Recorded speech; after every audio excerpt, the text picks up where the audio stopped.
Kepolisian masih melakukan penyelidikan terkait kasus penyerangan yang terjadi di kantor jasa ekspedisi di Jalan Pondok Kelapa, Kecamatan Duren Sawit, Jakarta Timur.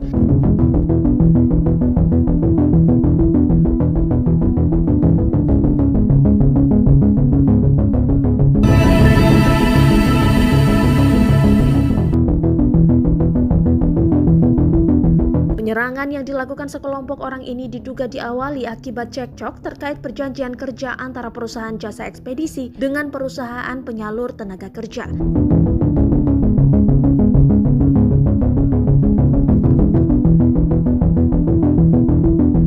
Dilansir dari Kompas.tv, Kepala Seksi Humas Polres Jakarta Timur, Kompol Susida, mengatakan kasus pengeroyokan ini diawali akibat cekcok terkait perjanjian kerja antara perusahaan jasa ekspedisi dengan perusahaan penyalur tenaga kerja.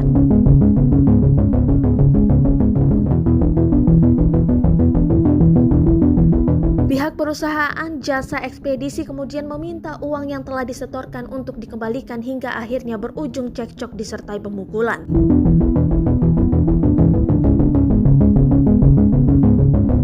Tak lama setelah cekcok terjadi, perusahaan jasa ekspedisi didatangi sekelompok orang yang langsung melakukan penyerangan dan penganiayaan kepada para karyawan di perusahaan jasa ekspedisi.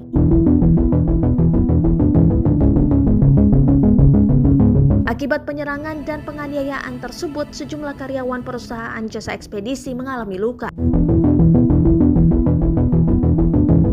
Sementara, usai melakukan penyerangan, sekelompok orang tersebut langsung melarikan diri.